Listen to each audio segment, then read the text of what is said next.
The Russo-Georgian War caused major infrastructural and economic damage throughout Georgian and South Ossetian territory. Many countries promised reconstruction aid to the affected regions. Georgia. A donors' conference for Georgia was scheduled to be held on October 21 or October 22.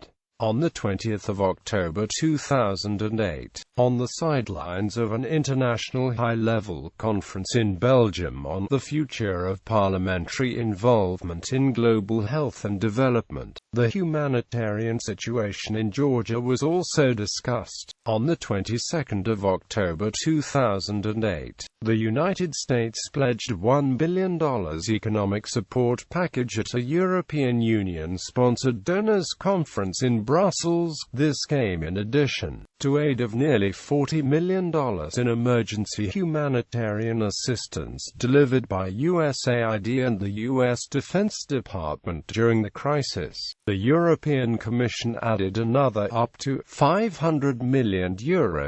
While many nations did not disclose their actual pledges, diplomats said Germany had pledged €33.7 million to add to the pre-war offer of €35 million.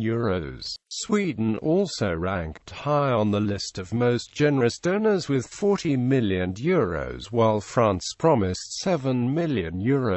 Japan pledged $200 million in recovery aid over 3 years, primarily for rebuilding roads and rail systems, but they also joined delegates to urge Georgia to continue progress on democratic and economic reforms. The International Monetary Fund offered a $750 million loan package, while the European Investment Bank offered €200 million in loans to rebuild infrastructure. In total, the Brussels conference agreed to deliver $4.55 billion for Georgia. The amount far exceeded the $3.25 billion estimate of the World Bank and United Nations. Georgian Prime Minister Lado Gurginadze said, "We are deeply moved and humbled by the demonstration of solidarity and support that we have received," additionally noting the pledges were made despite the ongoing effects of a global financial crisis.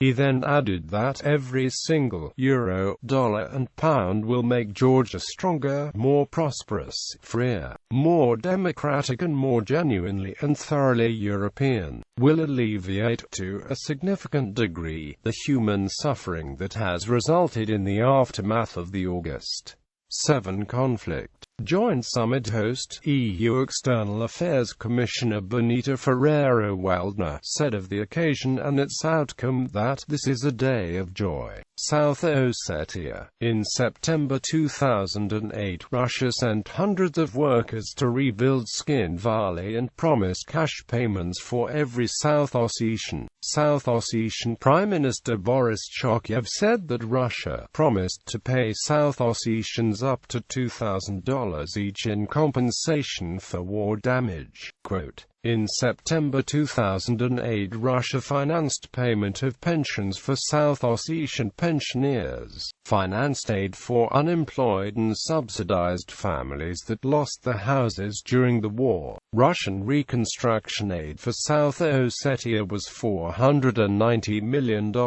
However, there were serious concerns about the effectiveness of the distribution of Russian aid by South Ossetian authorities. In March 2009, Russian Prime Minister Vladimir Putin ordered the Finance Ministry to initiate an agreement on financial assistance to Abkhazia and South Ossetia. Russia would allocate 8.5 billion rubles to South Ossetia in order to assist in rebuilding housing, social amenities and utilities damaged during the war. According to Eduard Kokoiti, 70% of residential housing and 80% of administrative buildings in Skinville were destroyed in the Georgian shelling of the city in 2008. The Dzurikau-Skinvali gas pipeline from North Ossetia to Skinvali was launched on the 26th of August 2009.